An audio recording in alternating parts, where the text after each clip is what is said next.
Guys, this podcast is brought to you by our friends over at Wrestling Collector Shop. The next time you're looking to add the newest wrestling figures to your lineup, you've got to go to WrestlingCollectorShop.com.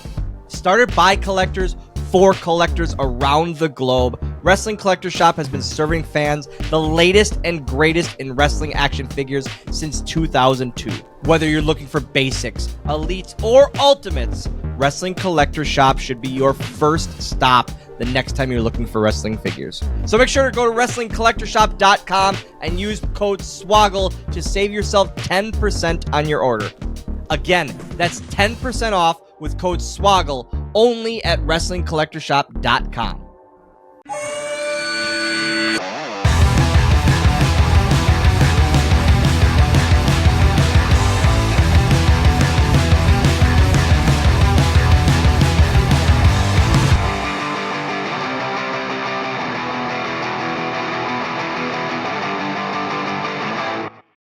Another episode going Postl.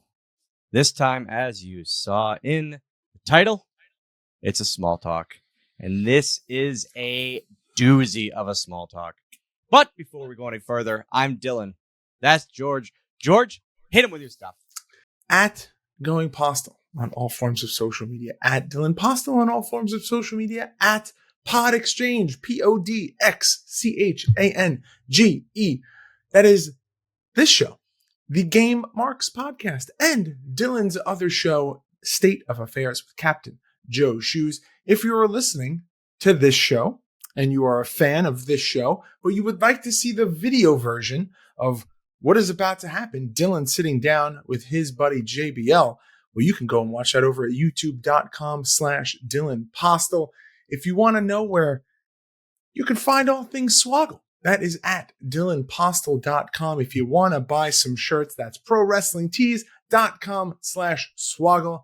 And if you would like to get yourself a free $10 credit over at Whatnot, you can go to SwoggleAuction.com. Now, I'm going to tease something. I teased it on Game Marks podcast. I'm going to tease it right now. I don't know what we're doing here. We're coming out. I know what we're doing. We're coming out with something kind of cool. We're going to have a little PodXchange announcement. I would say probably sometime this week. So this episode is releasing on Wednesday, the 24th. And we'll say most likely by Friday, July 26th, we will have an announcement of a new exciting thing that is coming to the world of PodXchange. And there's been a lot of effort on all parts between myself, Dylan, Shoes, Johnny Clash. But on this podcast, Johnny Clash, there we go. You kind of jumped the gun. I did, but I thought you were going to keep going through it. I didn't think you were going to call that. Slide. Stay tuned. Friday, we're going to be making an announcement. Very, very excited for what is to come. Do you got anything else? Do you want to? I got nothing. Let's go into it, and then let's chat about it a little bit after. Guys. But what do we have to do before we get into the interview? Ad break. Are you a fan of Disney, Pixar, Jurassic Park, The Office, or even WWE? Or maybe you just want a sleek and comfortable pattern shirt? Then you need to check out Roosevelts.com. RSVLTS.com today. Roosevelts makes the most eye-catching and comfortable shirts going today. Whether it's button-ups, or polos, or hoodies, or even hats, and everything in between, Roosevelt's truly has something for everyone. Made for those with the love of sports, pop culture, and so much more, and above all else, having a kick-ass time. This clothing is for the bold and fun, for those who dare mighty things. Roosevelts.com, check them out. We have one of my friends. He is a Grand Slam champion, a WWE Hall of Famer, the co-host of Briscoe and Bradshaw, my pal, John Bradshaw Layfield. Hi, guy. Hello. The intros are always the weirdest part whenever I do like interviews because it's like, oh, we were just talking and now we have to stop and now we have to start again. So I'm so glad that you came out here. Hornswoggle, it's great to see you. I swore I'd never do another interview about myself, but when you text me, of course I'm going to do it.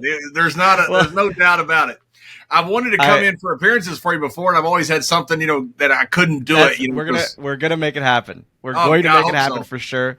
I thank you for coming on here, and I'm gonna hop right into it because I also have to thank you for not only coming on this, but saving what probably would have been a very fast career if it was a lovely afternoon turned evening in Detroit the week of WrestleMania 23, and you and our good friend Bruce Pritchard definitely saved what could have been a very short run, as they say.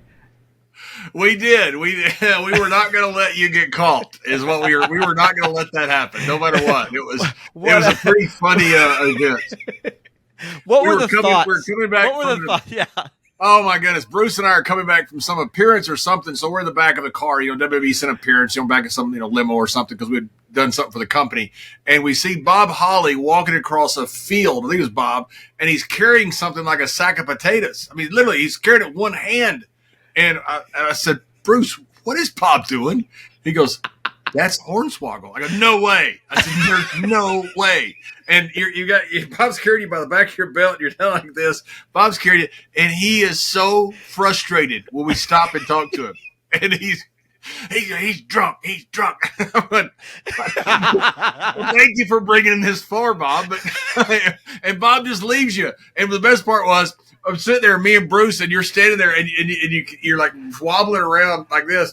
And I said, Dylan, have you been drinking? And you looked up at me, and as honestly as you could, you go, no.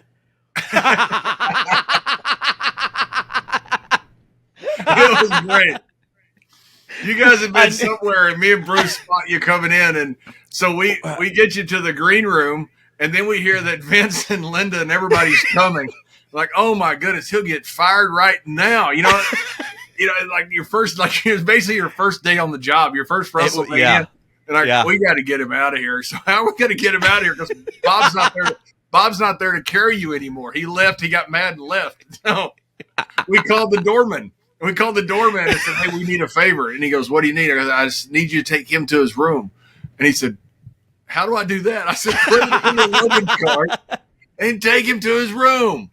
And he said, really? I said, yes, this is a matter of urgency. We need to get him to his room, at least out of view, right now. And so he puts you on the luggage cart, and you're there, and it takes you right to the lobby. And people are like kind of looking and like, is that a horn? Is that a horn? They go, no, it can't be. It can't be. And so the guy asked me, said, what do I do when I get him to his room? I said, well, just dump him over. Make sure he's not on his back. And then so the guy goes, okay. So we tipped him and got you out of there on the luggage cart. Well, we were very proud of ourselves. We thought we were very ingenious. The fact, I never knew until a few years ago how close of a pass by it was really close. They were coming. And we're sitting there talking to the doorman. He's going, now, wait a minute. You want me to put him on I said, dude, put him on the luggage cart now and take him to his room. I don't know where his room is. You know where his room is by the key number. You got to get him out of here. The only better thing is like if they would have put a sheet over me and we would have done that past Vince and he would have what? There would be, if there had been cell phones like there is now, there would be pictures all over the internet of you on the luggage cart. Done. I wouldn't have made it 2 days later to WrestleMania. It would have been gone. And Bruce and I never told anybody. We just, a few people that saw it knew, but nobody else knew, and we made sure. Vince came in right. Yeah. It literally was like, you go here, Vince comes here, and he comes in and he sees me and Bruce. Goes, "How you guys doing?" I go, "Great. What are you doing?" "Nothing." They don't realize that you just snuck a midget on we just up to his room. Yeah. So after that, we fast forward a year, and then you seemingly tried to end my career by throwing a trash can at about 150 miles an hour at me in what is one of the most talked about things ever in my career. It's like the Vince's Son angle, working with DX, WLC, and then, hey, remember that time JBL whipped a trash can directly at you. And I go, yeah. The best part was, and when I laugh about it, is that was one of the only things in that whole thing that we didn't talk about. Like, in that match, the only, like, just happened to happen thing in the match, man, it's such a highlight still to this day. It's a WrestleMania moment. I mean, all the crazy things with Savage and Hogan, and that was a WrestleMania moment. Yes. It's unbelievable. I'm out there with one of the greatest legends of all time in Finlay. And all they talk about is me and you in the trash can. Yes. Yeah, you guys literally destroying each other in one of the hardest hitting like Mania matches ever, obviously. Yeah, and then the one thing that people go, remember when you threw that trash can at him? Finlay was beating me up so bad with everything. He just hit me over the head. He hit me over the head with the entire everything in the arena. And at one point, I grabbed the trash can. I see you, and I thought, I got to hit somebody. And Finlay literally, when I turn around, he whacks me with something. And of course, it was a potato. And he goes, good aim. The best is if I wouldn't. I thought of I think about it after. If I wouldn't have looked up last second and just turned my shoulder, I'd still be in Orlando. It was so like good. One of the greatest spots ever. You look up and go to run, and it catches you right when you go to run. It's just, oh my goodness! It's one of the. I can't, man. And then leading up to that, just. I think about the cage match that you were a part of with it was me and Vince at the time, and then you were the one to jump me, and how I always remember with you, and this is a nod to our what's always been a good friendship, is you say to me during the day, you go, hey, just so you know, this has to be real, and it's gonna come in, and it's just got to be there, and I was like, oh, that was really nice of him to say that, because now I'm not just thinking he's beating me up for no reason. And then, but it's always stuck with me. That, and then, so you beat me up, and then you're going to do the fall away into the cage. Yep. And I remember to this day still laughing because you're holding me, and I'm looking behind you, and I'm going, pull. Yeah. I'm supposed to be selling like I'm dead, and I'm just worried about hitting this pole, and you knew it was behind you, and you were just holding me there, and so you'd move over sideways and then throw, but I was so worried about hitting that damn pole. Pull, and you just go, I know. It was great. I got you, and you're going, pull. So now we're both looking around for the pole. yeah. And then, because then when we did it the first time, you were like, I was like, oh, are we going to go over it? And I go, and I think about it, I go, as we know, and as it's joked about with me, I'm the smallest, heaviest human on the planet. I'm the mini Big Show when it comes to getting up for slams and that. So you were like, no, we're not going to try this. We got to only do it once because I'm not throwing you twice. Yeah. I'm going to drop an O-ring.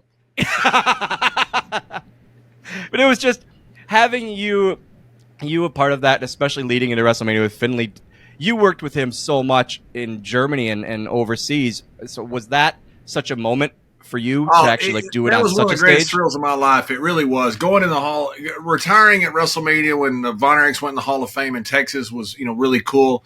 But wrestling Finlay in WrestleMania to me was one of the biggest thrills of my life. When I saw him work, I remember the first time I went over there for Otto Vance, Larry Cameron had passed away in the ring in Bremen, Germany the year before. He was wrestling Tony St. Clair, passed away in between rounds.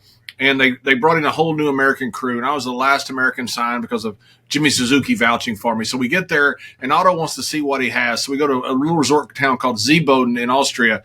And Otto's just kind of checking out the talent because we're all new. And they put Finlay and St. Clair out there.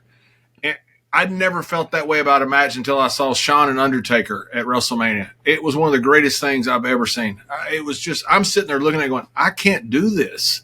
Yeah. These guys are that good. I watched Finlay every night. St. Clair, man, those guys, it was unbelievable how talented he was.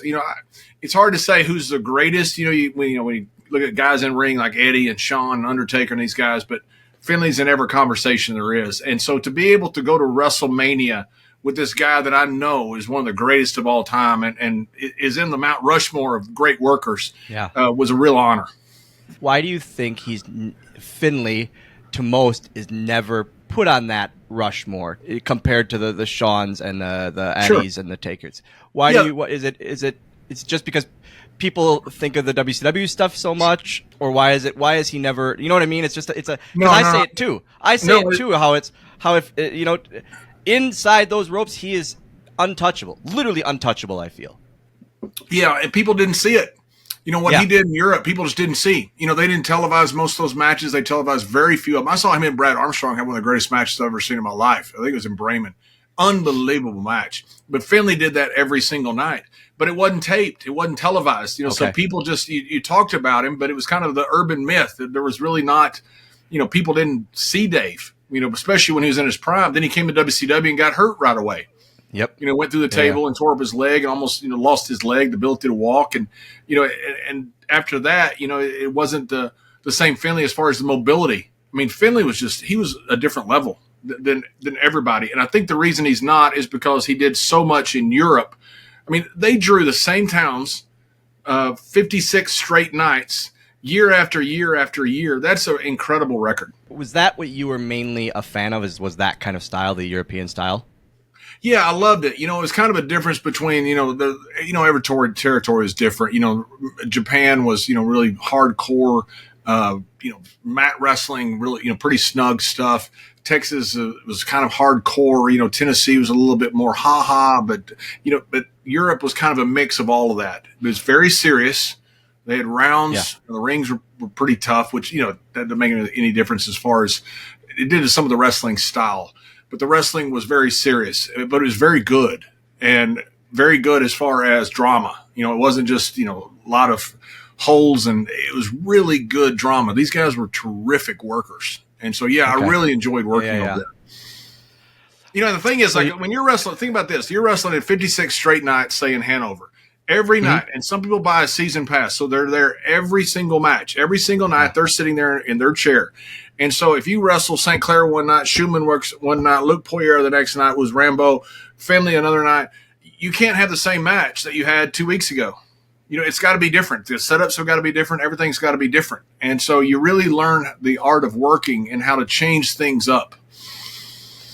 And was it always the same crew of guys, or like you said, they would bring in some American talent here and all of that? But was it the same crew for all of that schedule mainly?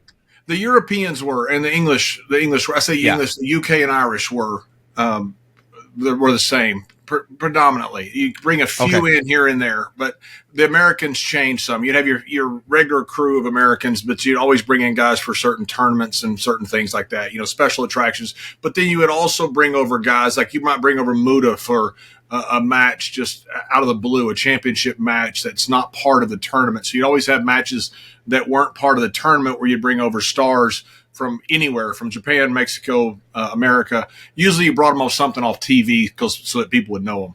Okay, yeah.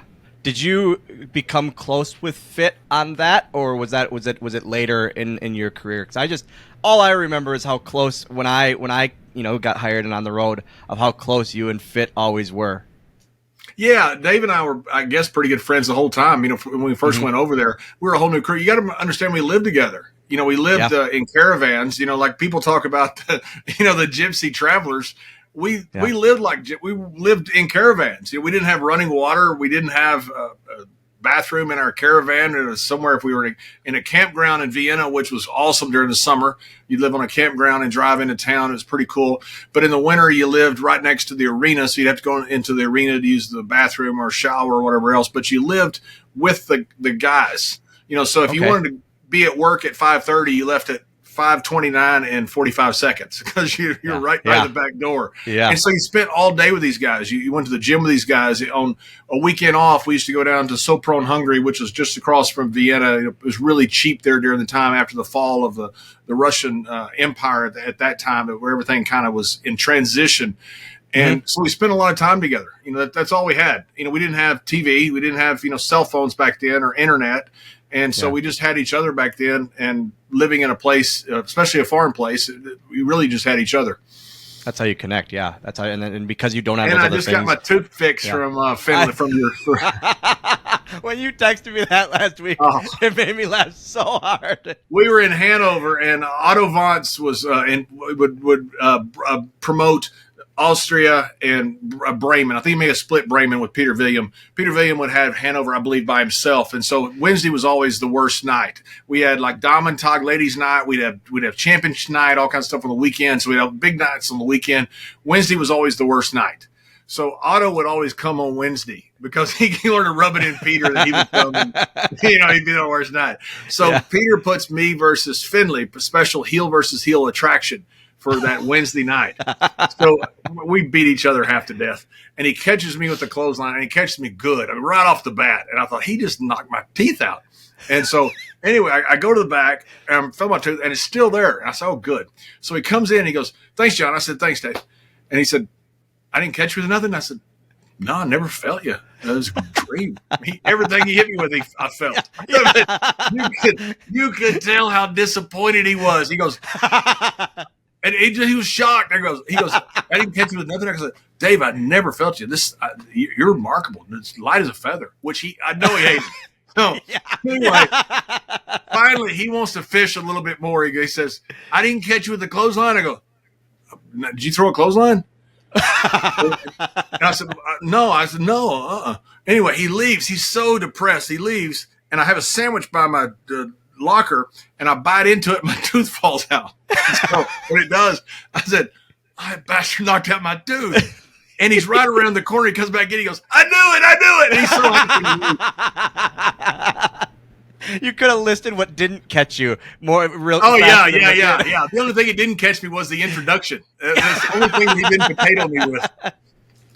So, and literally about 2 weeks ago, I'm doing a show with Gerald Briscoe, Mr. Briscoe, and I see something white come flying out of my mouth, and I thought, what is that? And I look down and go, that's my tooth. And I pick it up. It's the tooth that Finlay had knocked out. So it's like the ultimate Jeff Foxworthy, you might be a redneck. I came down to Texas and packed my tooth in my suitcase and brought it down with me to the dentist. Yeah.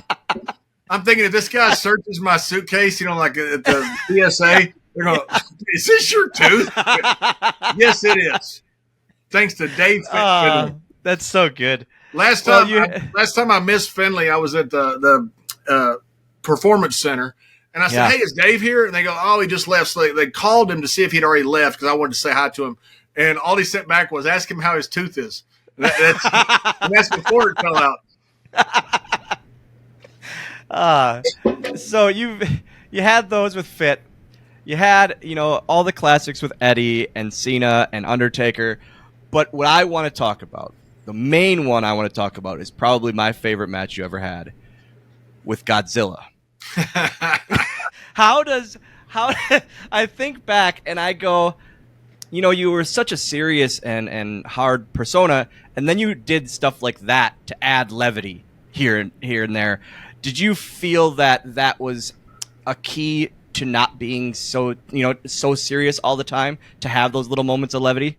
Yeah, and Vince would always talk to me about that, about when to do it, when not to do it. When you're in a a long run, or you're in program after program, you got to fill some voids at times. When you're out there with Undertaker or Eddie or Fit or Big Show or anybody, you don't have time for that, and you don't want that because you want them to. You don't want to be entertaining. You want all the entertainment to go to them because you're the heel. And so there wasn't time for that. But in between, programs, when things were long and we're going to get started in a couple of weeks with this program with so-and-so, you had some time to do stuff like that. And I just loved it. That was the most fun. As I always say, we do horse shit well. And that's the most fun thing to do. By far is what we do. You don't have to take it so seriously. You can just literally smile when you do it and get to the back and go, as long as people enjoyed it and no one's not smiling at it. Right. Yeah. And I had so much fun with that Godzilla. It was all Frank the Tank. I guess it was Frank the Tank. Yeah. With the dart getting shot on the old side. Yeah. And so I knew it well, but I wish it had been in America. Obviously you can't do Godzilla in America because of where we were in Tokyo. Yeah. But the people didn't understand what I was saying about the pizza. And I was cracking myself up. Like, this is great. So along with that, now we can go back a little farther, and we were talking about levity and just having fun with things. I have to ask, you and Ron doing the APA stuff was definitely just simply a reason to drink at work, right? Oh my goodness, Drink. absolutely. That was the only. I thought about it. I was like, that had to be what it is. It was they wanted to have a couple beers at work. How can we make this okay? Yeah. Long story short, it's my birthday. We're in Philadelphia, coming down to Baltimore, and I'm with Godfather and Teddy Long and Ron Simmons, and they're feeding me everything, everything, as the Sheik would say, A to Z. So I get down there and go to the TV hotel, which you never do, especially when you're like this. And I walk into Vince and Shane, and I'm like, and they're going, it's your birthday, right? So they buy me a couple shots of tequila and stuff and send me on my way. Send me in their car back to the Red Roof we're staying at the airport. So I'm showing up in a limo at the Red Roof. Just poured out of it. They've never seen one of those. Yeah. Oh, my goodness. So the next morning, Vince calls me into his office, and I thought, man, I'm in trouble. He goes, oh, you look terrible. And I said, well, you think? I said, I'm lucky to be alive. And he goes, I'm going to put that on television. I said, put what on television? He goes, you and Ron. He goes, that's what guys do. Sit around, drink, and banter. And so I come out, and Ron's waiting on me. He goes, so we going to Japan? I said, no. He wants us to drink on television. And Ron goes, that's the best idea I've ever heard. And that was it. So Vince came up with the whole idea that night, and I guess it was that night. I guess maybe he had already thought about it or something, but that was the tipping point. And he had the whole idea for the APA, Acolyte Protection Agency, everything. Because it was always such a serious thing, with the ministry and that of just, being heaters and being the hard asses. And then you, again, with the Levity and the backstage, the poker games. And then one of the standout things to me, watching it in that time, was the damn door. Just the littlest part of adding the APA door, and when people would go around it, you guys calling them out about it, and just something so silly that people actually took this seriously. And like when, as a fan, fans were offended if people went around it, and just because you guys played it up so much. I locked myself out of the office one time. It was so dumb, but that was all Ron. So they were. I think they were going to build a whole set. I can't remember exactly, but I remember they had a door there. And Ron goes, "That's perfect." And they go, "Ron, there's no wall." He goes, "There's no walls." He goes, "Yeah, leave it." So because it was Ron Simmons, they left it. They go, "Okay, Ron said leave it, so we're going to leave it." It was great. I loved the door. It was so much fun. We got to do all the celebrity integrations. At the time, you had some great tag teams, with Edge and Christian, the Hardy Boys and the Dudleys. I mean, X-Pac and Kane. You had some great tag teams at the time. So, not like you needed us in the tag team division. So we got to do stuff backstage and just have fun. And they had a celebrity interaction. They'd bring them in and put them with us. It was fun. It was just a fun segment. Then we got to do all the bar fight scenes and all the crazy stuff that went with it. It was really a fun run. Most of those were at Timmy White's bar, right? Yeah. A lot of those. Was it ever? And knowing Tim like we did, he definitely loved it because whenever something would get broken, he would just charge it to the company, and then it would be upgraded.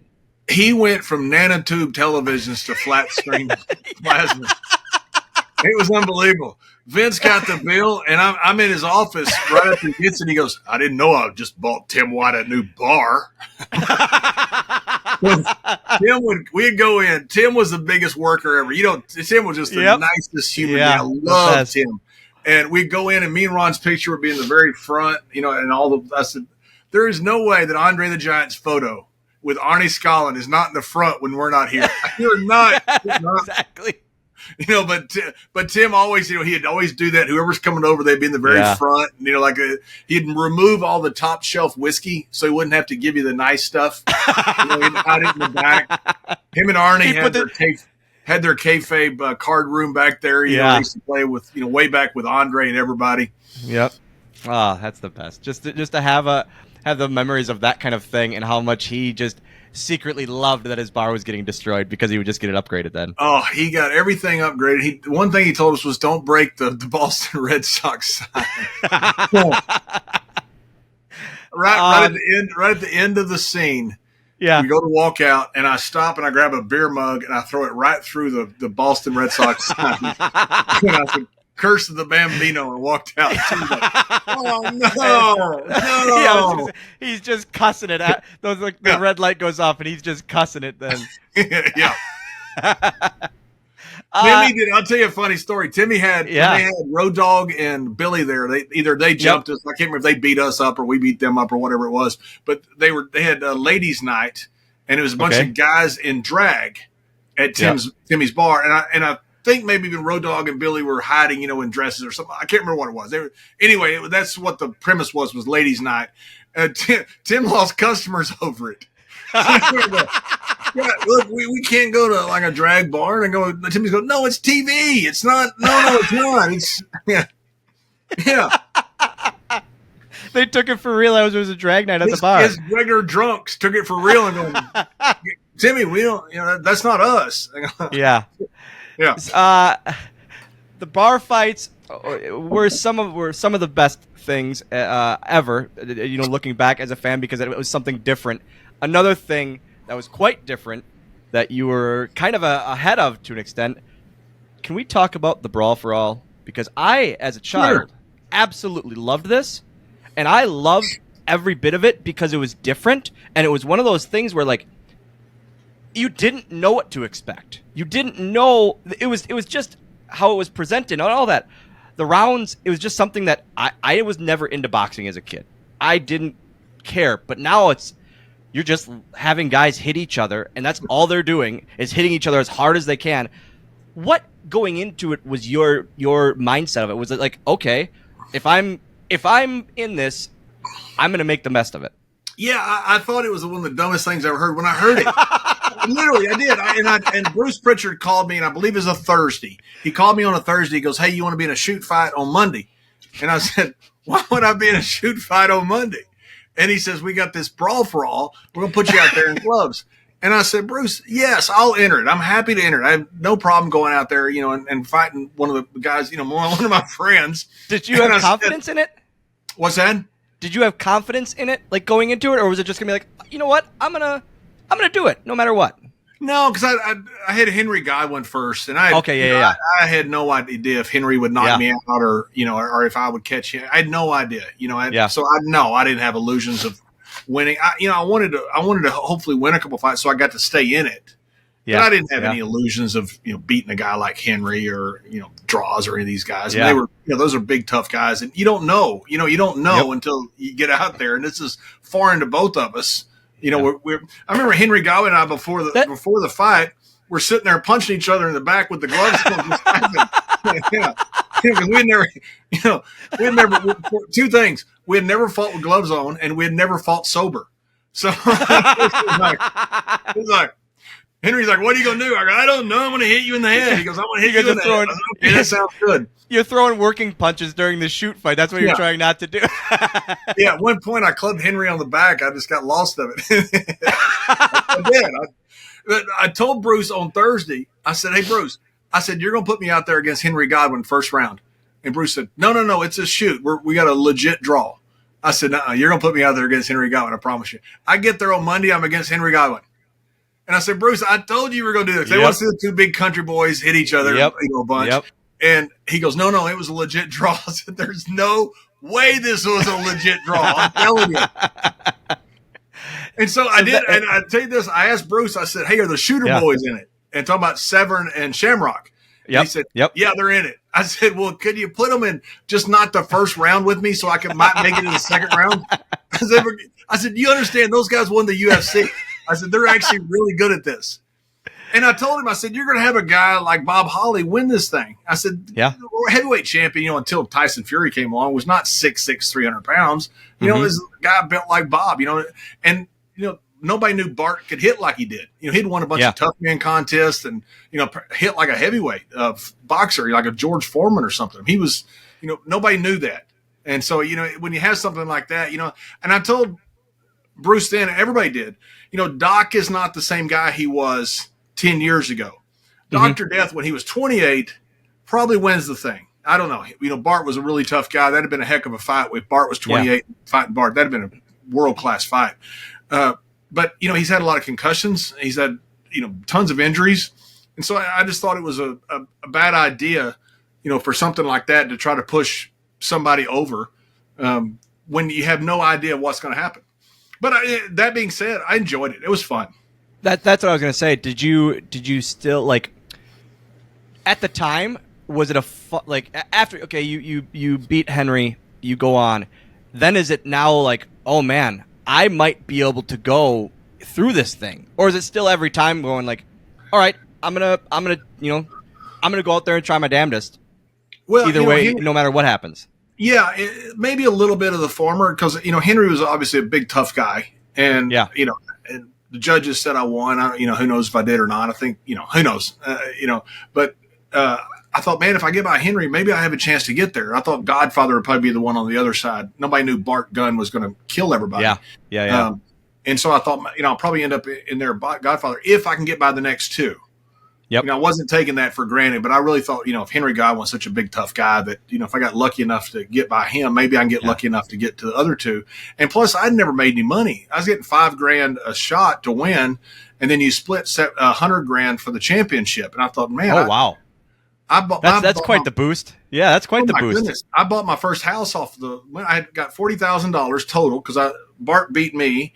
He got $75,000. I got $25,000. I got $5,000 for 3 different fights. So I got $40,000. I went down and bought my house in Texas for $84,600 and put that $40,000 down. So that's how I got my first house. So yeah. I was loving it. We weren't making that much money. Getting $5,000 extra for a fight, that was huge. Was it one of those things? Were all of them like a locker room sellout, like a monitor sellout, just to see what happens? Yeah, huge. Had to have been, right? Yeah, huge. Absolutely huge. Yeah. It was a big deal with the boys, and it wasn't as big deal with us, fighting each other. They're my friends. It's not like you're not like you hate this person or something. It's very unusual. But it was. I trained in Shamrock's Lions Den up in Dallas to get ready for it, and then I had a lot of fun doing it. It was a lot of fun training and doing something that obviously I'd never dreamed about doing. But being a huge boxing fan, it was fun. So the winner we're supposed to fight for the championship in Madison Square Garden at SummerSlam. Yep. And I thought, man, this is awesome. Ali and Frazier fought in Madison Square Garden. If I can make it to the finals, I don't care if I get carried out dead. I fought in Madison Square Garden, and I thought, that's awesome. But then when Doc got beat, they just did it on Monday Night Raw. They scrapped the whole thing. Yeah, they scrapped the whole thing. In fact, Doc got beat. I fought the first night. We were somewhere up in Iowa, and I literally had to fight the next night. So they just decided, let's just get it over with. And so they just got it over with. Because there was 2 tapings in a row, or what? Yeah, one had to be a taping. So I fought one night. We were in somewhere in Iowa the next night. Maybe must have been in Lincoln or something the night before. I can't remember. I fought Merrill and then Draws. Yeah, but it was literally back to back nights, which you don't do. But once Doc got beat, nobody cared. Yeah. Okay. And so I made it to the finals, but it was in Philadelphia, which is cool because of the cool boxing history of Philadelphia. Mm-hmm. But I didn't get a fight in the Garden, which is what I was wanting to do. Yeah. So now we're gonna go opposite side of that. You talked about the Brawl for All and the APA beating each other up, or beating up the other teams in that. Now, eventually, you transition to be out of the ring, behind the mic, and with Michael Cole. Was this a friendship immediately, like leading up to the commentary stuff, or did that really kind of bloom and bud after commentary? Because whenever I saw you two together, you two and just the best of friends, and just always cracking jokes and smiling with each other, and just one of the greatest relationships I've ever seen between two humans ever was always you and Cole. Yeah, Michael has been to see me in Bermuda. I mean, we've gone on several trips together. Michael's a good dude, just a good guy. A lot of people conflate the Michael Cole heel run with Michael Cole. And I think a lot of that, it's unbelievable. The guy played a character and played it very well. A lot of people conflate that to this day about Michael. But Michael rode with me and Ron when he first came in, when he was just doing backstage announcing. Oh, okay. We were friends then. Michael rode me and Ron then. I mean, Michael was always hanging around us. He was a guy that always fit in. mean, Yeah. when he first came in, and brother, you talk about mistreated. I mean, he was the guy that during the Attitude Era that was getting wedgies, getting stuff poured on him. I mean, he was the one. He paid his dues. Yeah. Yeah. And so it was a bonus to be able to then, if you're going to transition to the commentary role, be able to do it next to one of your best friends. Yeah, I love Michael. To this day, I love Michael. I love working with him. He's my favorite guy ever to do commentary with, by far. Not even close. I mean, Michael is so much fun. He's such a great professional, too. He's really good at what he does. I think he's one of the greatest of all time, if not the greatest of all time, especially because of what he has to do. But Michael was so much fun to work with. I mean, it was just great. It was fun to be out there with Michael all the time. And I remember one time, Vince treated me differently than he treated Michael. And he did the same with Booker T and Jerry Lawler. He treated us completely different. He treated us with, kid gloves. Even when we screwed up, Vince didn't yell at us. Now, he would at Michael. And it was bad. It was bad sometimes. He expected Michael to be beyond perfect.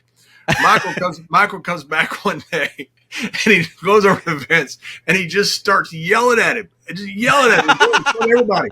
You won't treat me like this. I do. I'm a professional announcer. He walks out, and Michael storms out. And I'm right behind Michael, and I'm watching the whole thing.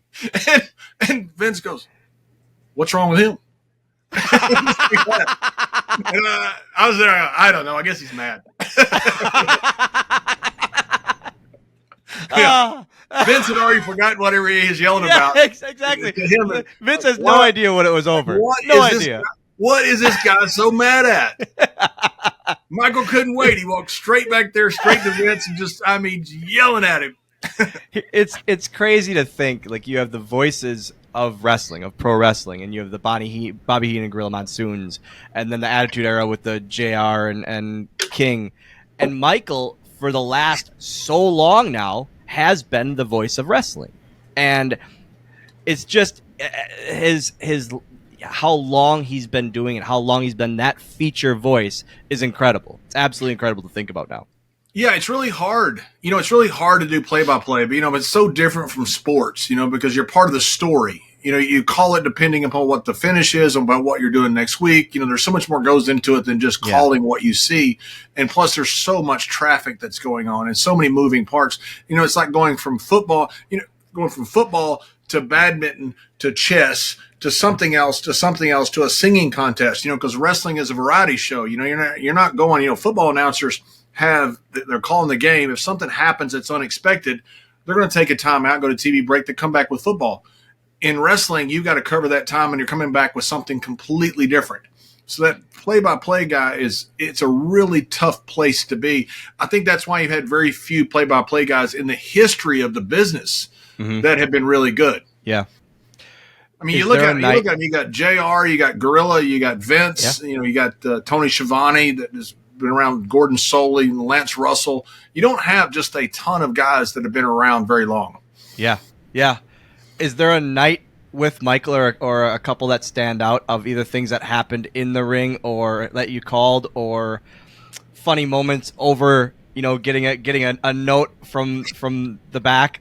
Is there any that stand out and that just always stick with you? Oh, my goodness, yeah. So we used to get notes directly from Vince. I mean, directly, we'd go back to the Vince, and Michael would sit there and take copious notes. And I kind of learned from Lawler. Lawler is so good at what he did. Yeah. And I'm not saying he's past doing what he used to do. He still can. But Lawler was so good. And I've sat there in my first commentary, and JR had these copious notes. I mean, like pages of notes. Lawler is drawing somebody in the front row. That's all he's doing. Okay, that's what a play-by-play guy does. This guy's really good, and this guy's really talented at leading you, and you react. And so I never took notes from Vince because I always just kind of memorized them or whatever else, and Michael took copious notes. He was, he's a journalist. Michael's legit. So we're backstage, and he says, when Jimmy Snuka's son tags in, be sure and say, Jimmy Snuka's son tags in. Michael starts writing this down. Jimmy Snuka's son tags in. Vince goes on to say, oh, my God, last thing you can do, a kid can't live up to being Jimmy Snuka. You maybe one day, but you can't do that right now. You can't ever say he's Jimmy Snuka's son. He goes, Jimmy wanted me to do that. Later they tried that. But, when the kid first comes in, that's the last thing you want to do. Later you can say it's Jimmy Snuka's son. But anyway, Vince gave Michael specific instructions. Do not say this is Jimmy Snuka's son. So I had no idea that Michael was riding and wasn't listening to anything else. So when the kid tags in, Michael says, in comes Jimmy Snuka's son.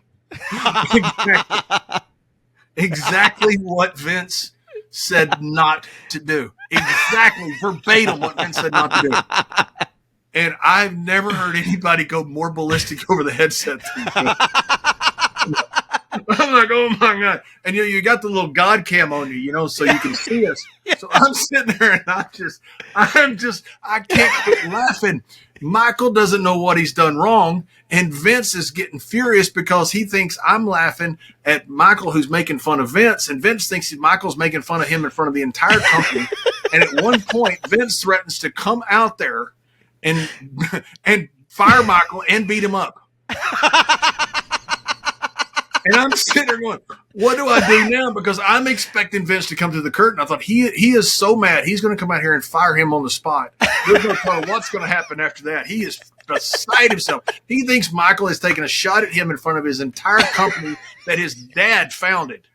And he has gone completely off the rails. I've never heard anything like this. It was one of these days, we're going to have a drink. I'm going to tell you exactly what he said. It was one of the funniest rants I've ever heard in my life, but it was completely off the rails. And Michael has no idea what he said. And Michael's just like sitting there, and Michael looks at me, and I can't quit laughing because I understand how ludicrous this whole situation is. Well, Vince sees me laughing, and he sees Michael not say anything, and now he really thinks that I'm laughing at Vince because of Michael. And so this goes on for like 2 or 3 minutes. And I'm thinking, he's coming out here. It was taped. Thank God we had to do the whole commentary for the match over. There was no commentary. I was gonna say, how do you guys keep going for the match when you're getting when that's happening? There was no commentary. I'm waiting for Vince to come out of the curtain. I'm waiting for Vince to come out of the curtain. I said, I know he's coming down here, and I'm sitting there thinking, do I stop him? I mean, this is what do I do? And I'm thinking, what if Michael fights back? Now it's just like, nobody's going to understand this. And I'm like, oh my God. Not that Michael wouldn't fight back, but Michael has no idea what he's done. And so finally, apparently somebody buzzed him. I guess it was Kevin or somebody buzzed him that Michael didn't know what he was doing. And Vince comes on in this calm voice. He goes, well, I guess I overreacted a little bit. And that was it. And Michael is so shell-shocked. He's like he's seen a fire and somebody burning alive. He's like, Oh, man. So, and I tell you what else Michael would do. And this was, I hated Michael for this because Vince would feed me stuff, and I don't care what he fed me. It's his sandbox. I'm a fake announcer calling a fake sport with a fake name, as Michael Cole always says. I'm not a real announcer. It's his sandbox. It's scripted, and I'm a work too. So he would tell me, that's his first Intercontinental Championship. Well, maybe I know it's his second. It's easier just to say it because I don't have a way to respond to Vince that's not. Yeah. So sometimes I would just, say stuff. Vince is feeding me lines, but he's also directing cameras. He's directing all this. He's, it's what he did back there was insane. Worrying about people talking to him at the same time, worry about talking to people back there at the same time. That's right. Yeah. And I would say something. I'd say something that maybe Vince had fed me that was not correct or, maybe off by a year or two. And Michael Cole knows that I got fed that line, and he would go, why would you say that? That's dumb. And I would hear Vince in my ear going, what did that little mealy mouth say? No. And so for the rest of the show, Vince is mad at Michael. Michael's proud of himself for poking the bear, and I'm stuck in the middle. Yeah, because he doesn't know what you were told. That's even better. Oh yeah. Oh man, it was fun. Michael is a ballsy guy. He really is. He's a stand-up guy, and he wouldn't take very much. And so it was fun to see this interaction between him and this incredible alpha male in the back that was producing it. Yeah. There were some fireworks. So Michael Cole, a voice of this generation and many generations, in the past. Then there's another voice that you and I both connect over and very much agree over our hatred for one man, and that is Tony Chimel. I can very much say, Tony Chimel, I hate your guts. And well, look at this, Dylan. Look at it this way: you're only one of everybody that's ever met him. There may be some people that don't know him that don't hate him, but anybody who's met him hates him. This Chimel, man, he is such a good friend, but he's one of those guys where I rode with him for forever, and I was just close to him as soon as I got on the road, and every throughout the years he was one of my closest friends and still is. But there wasn't a guy that would just walk into a room and everyone would look at him like, "Get the fuck out of this room, Tony." Like, no, he didn't have to say. He didn't have to say a word. He didn't have to say a word. He would be playing cards, minding his own business. Someone would come in and go, "Tony, why the fuck are you here?" But it wasn't like ever bullying. It was just the relationship that was created between him and legitimately everyone in the company. Yeah, literally everybody in the world that's ever met him. Yes. Yeah. His wife, I'm pretty sure, walks in the door in the afternoon and goes, "Why are you here?" Like even she said. I one time was going to meet the head of a charity somewhere, and I was Tim was texting me and aggravating me on purpose. And I said, I hope you fall into a volcano and burn alive. And I sent it to the head of the charity by mistake. Oh, no. Yeah. Oh. As soon as I did it, I go, "Oh no!" Oh no! So I called the guy. I said, "Hey man, I've got a friend." He goes, "We've all got friends like that." Never mind. The best is now it fired you up even more at Chimel, and Chimel won that day because he got it. It's Chimel's fault. Yeah. Yes, 100% Chimel's fault. Are there any standouts of that, whether it be on house shows or whatnot, that times that you and him or you saw him just get into it? Yeah, when I was overseas, I'd always get stuff thrown at me. And so I would go out there, and Chimel only had one tuxedo usually, or one suit. Yes. And so I would go out there and I would say the most vile things I could to the crowd and try to get them to throw stuff at me. And I'd go and I'd hook Chimel and I'd stand right by him where people would besiege me with stuff, and Chimel would get all over him and stuff. Oh, yeah. Oh, and I'll tell you one better one. So I started doing this is the old Sheiky say, "Don't chant USA." So one night I'm out there and I'm just horsing around. I said, "I'm going to sing God Bless America." So I sang God Bless America, and people went crazy booing me. It was overseas. And I thought, man, what heat this is. I had no idea. So anyway, I started doing it every night. Well, then I got Chimel to carry the American flag around the ring as I would sing. So what are you going to do if you're a fan? You're going to throw stuff at the American flag at Chimel. Chimel would come back just like a drowned rat. He'd have all kinds of stuff. Yeah. I laugh because everyone, we just said it, everyone would mess with him. He was the number one target of everyone, from top to bottom, from Undertaker to Funaki. Everyone messed with Chimel. I text him today wishing him death. I'm serious. I've done this every day for 30 years. Before text, I did it in person. And he is legitimately one of the funniest people I've ever met in my life. Yeah. He is one of the funniest people I've ever seen. He is so good. He's just quick-witted, and at the card table, he would say nothing. He could just give you a look, and it would wind you up. But he's one of those guys that really, I had him on here, and I said, as much as we love to razz you, he literally did it all. Did every job imaginable, from ring crew to jackets to heading the production office to ring announcing. Vince McMahon would run into him and he'd see him in the hall and he'd go, "You still have a job here?" Yes. Everybody said something to Chimel. But I remember when they would have the casket matches on the house shows, it would go dark, and they would just push him into the casket and sit on it. He would be stuck in this casket until the lights would come on, and then they'd let him out so the crowd didn't see he was in there. But man, when he was released from WWE, and I wish he wouldn't have been. She shouldn't have been. They should have kept that guy forever. I got him set up with Cameo and a couple other things, and he sent me a really nice text. He goes, JBL, you saved my life. And I said, if I did that, that's the worst thing I've ever done. Oh my God. Oh, what a terrible legacy. Everybody's going to hate me for saving you. For actually doing something nice for you. For keeping you around longer. Yep. Oh, man. Well, thank you. John, seriously, thank you for coming on here. Thank you. You said you never do these, and you don't. So to be able to sit down with you and have a chat and just have a laugh, it really, really is awesome. So I really, really do appreciate it, man.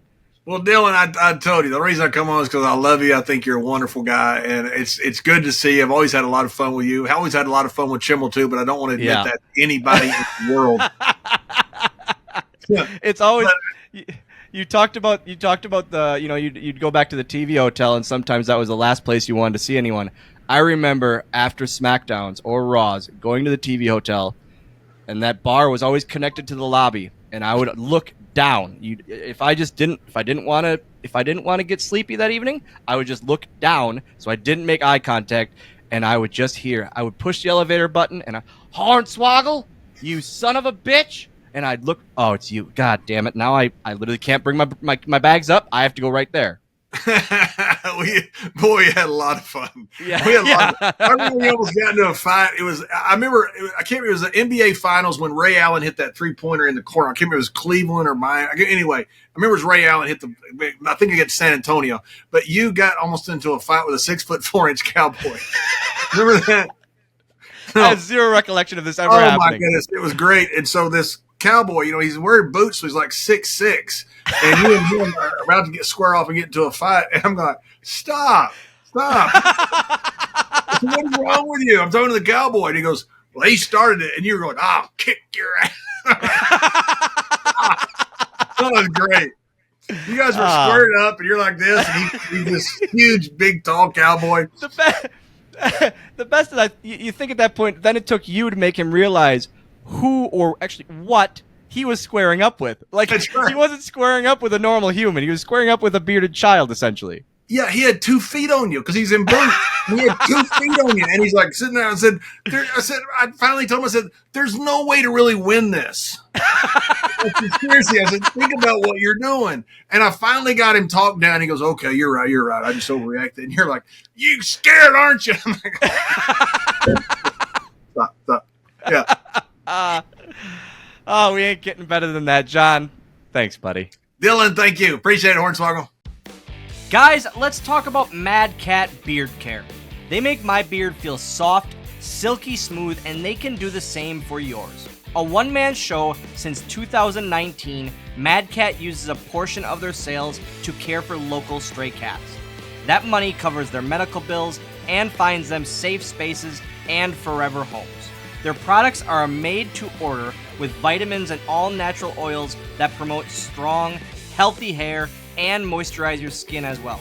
They've got exclusive scents for myself, as well as other wrestlers like my good pal Brian Myers, Mr. Kennedy, and Ring of Honor legend Delirious. Make sure to check out all of their scents, along with my Swoggle scent, which has notes of lavender and sage. I absolutely love this scent. And guys, we've got an exclusive offer for listeners of Going Postl. Use promo code SWOGGLED to save yourself 15% on your orders only at madcatbeardcare.com. That is Swoggled with a D on the end to save yourself 15% on your orders at madcatbeardcare.com. Guys, that's 15% with promo code SWOGGLed. And remember, the Mad Cat makes a happy beard. There it is. I cannot thank John, JBL, my pal, enough. Like we talked about in the open. And like he talked about, he doesn't do these. He doesn't do interviews. So for him to take the time and have a chat with me about and I always, whenever I introduce the idea of this, I always kind of talk about it, be like, hey, this isn't to get the dirt and the goss and all Yeah. that. I just want it to be two guys yucking it up and having fun. And that's what it was. It just, there's never a, oh man, what clickbaity thing can we get from this? It's never like that. So for him to take a chance and do a sit down for our show here, really was really cool. And I mean, there was so many random things I wanted to ask about and talk about, and we did. And like just the simple thing of how the APA came to be, because I guaranteed it was just because them two wanted to drink beer on TV, and that's what it was essentially. So yeah, I'm very, very happy with how it turned out. I'm very, very happy that he sat down to do it, and I hope you guys enjoyed it too. My takeaway from this is, you mentioned that you don't get into doing these interviews for the clickbaitiness, and I 100% agree. This may be one of the ones that you have laughed the most in. Like, it is just, it's just you guys fun, have man. such a unique banter back and forth that it is just constant laughs the entire time. Talking about the Chimel stuff and like how the love to hate relationship everyone has with Chimel made my day, and I was still laughing about it after we signed off. And it's just it was a really, really fun interview to conduct, and we got some more coming down the pike. With that, thank you very much for joining us for this small talk with John Bradshaw Layfield. Again, going to hit those social plugs once again. Hit 'em. At Going Postl Pod on all forms of social media, at Dylan Postl on all forms of social media, at PodXchange on all forms of social media. That's PodXchange. You can check out Dylan's other show, State of Affairs, at Affairs Pod. It is him and Joe Shoes breaking down a different mystery topic each and every week. And there's also the Game Marks podcast, which is myself and former Create Pro champion Johnny Clash. But on this podcast, he goes by Carouse. That just feels better when we do the whole setup and everything. Well, you And we were the break first, down- the intro. You were going to go past it. I felt and I feared. We can never just go past it. We can never just sweep past it. That's true. I was very It's- fearful of it. We got to address it every time. We break down a different wrestling video game each and every week. And if you like wrestling and if you like video games and you want to know more about when the two come together, we would appreciate it if you checked us out at Game Marks Pod. But with that, Dylan, whenever you are ready, sir, do that signature Dylan Postl sign off. Thanks.